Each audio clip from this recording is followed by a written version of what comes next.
In our last episode, we explored the rise of the operative masons guilds in medieval England and Scotland, highly skilled craftsmen who shaped cathedrals, castles, and civic monuments, and who organized themselves into lodges to regulate wages, protect their autonomy, and preserve the integrity of their craft in an age when governments constantly sought to control their economic power. This episode turns to one of the most fascinating transformations in Western social history: how these working guilds of stonecutters gradually evolved into philosophical societies, moral schools, and eventually the global fraternity we know today. What caused the shift from operative masonry, the literal craft of stonemasons, to speculative masonry, where the tools of the trade became allegories for personal growth, ethical conduct, and philosophical reflection? Why did wealthy gentlemen, scholars, nobles, scientists, and philosophers begin seeking admission into lodges traditionally composed of working craftsmen? And how did a guild of builders become a fraternity devoted to symbolism, morality, and intellectual enlightenment? We will begin answering these questions, but first, hit subscribe. Now, let's dive in. The clearest window into this transition comes from Scotland, thanks to a pivotal development in the late 1500s. In 1599, William Shaw, known as the father of Scottish Freemasonry, issued the Shaw Statutes, requiring lodges to employ a trained notary and keep written records. Although the order may have seemed like a minor administrative update, it produced a treasure trove of minute books, membership lists, and administrative notes that allow historians to watch speculative masonry emerge in real time.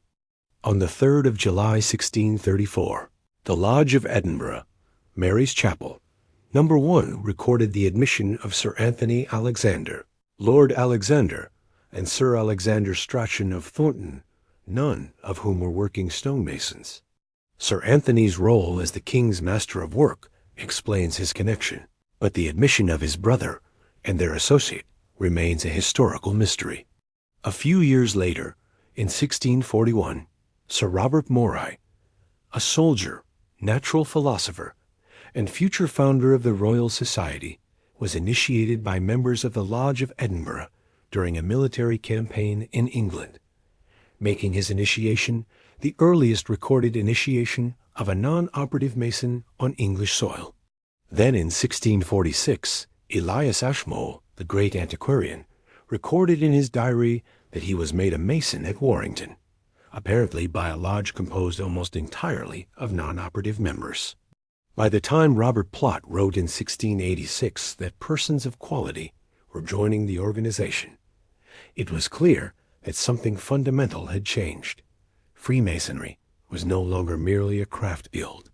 By the early 1700s, especially in southern England, purely speculative lodges were the norm, even though Scotland and northern England still contained many operative or mixed lodges.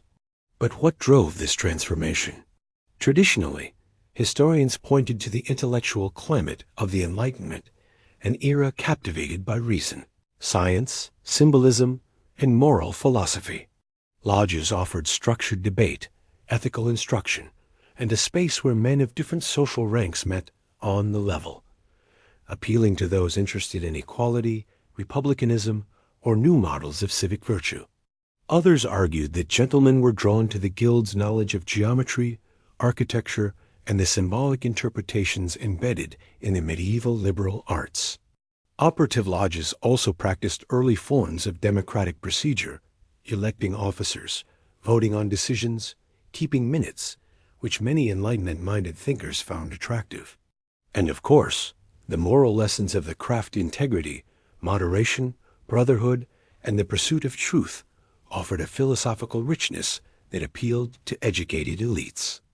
While each theory explains part of the story, historians now recognize that the roots of speculative masonry stretch back centuries earlier and arose from several long-term social developments, not simply the intellectual trends of the 1600s and 1700s.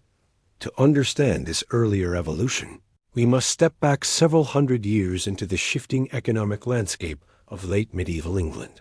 The Peasants' Revolt of 1381, though ultimately suppressed, accelerated England's gradual movement away from rigid feudal hierarchies and toward a market-based economy.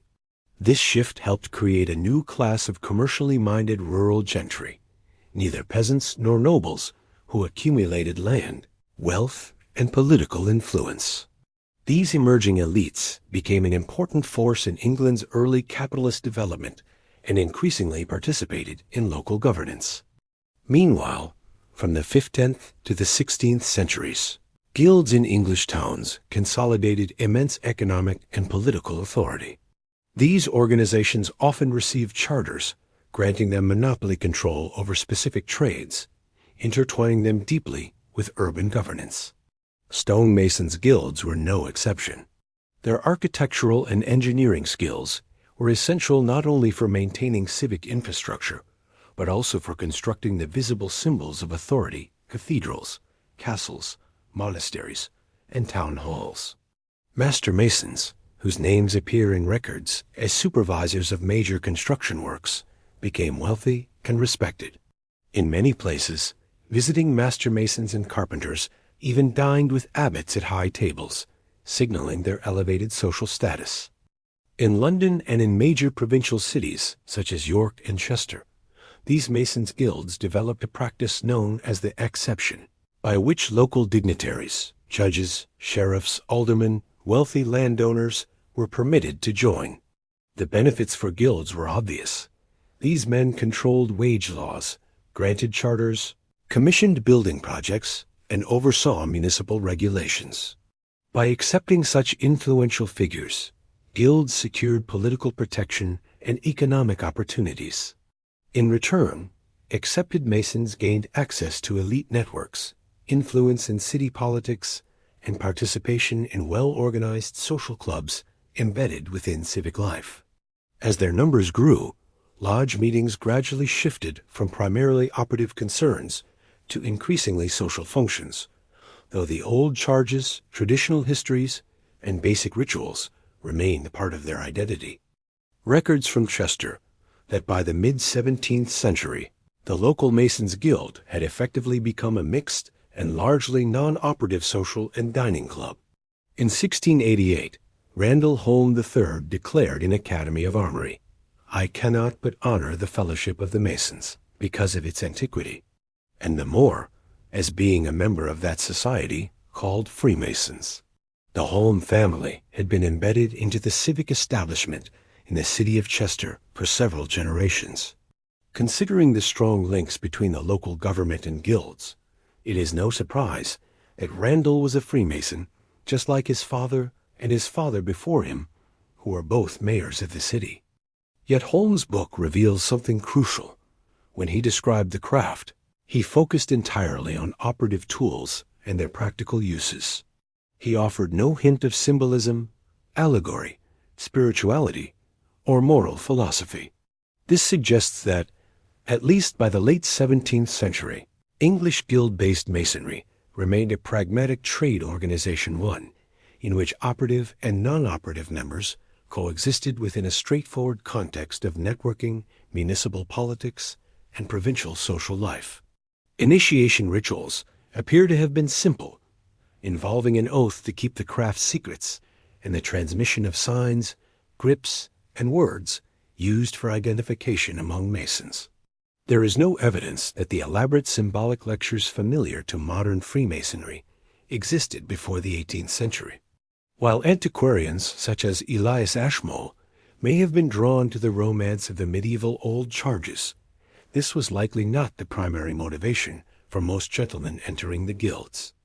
Thus far in our series, we have seen how Masonic guilds evolved from quasi-religious brotherhoods into collective bargaining institutions after the plague of 1348, and then into socially oriented civic organizations as England's economic and political landscape transformed. But one major question remains. What propelled English Freemasonry's dramatic leap into the deeply symbolic, moral, and philosophical system that defines the fraternity today? That is the mystery we will explore in Part 3 of our series. Don't forget to subscribe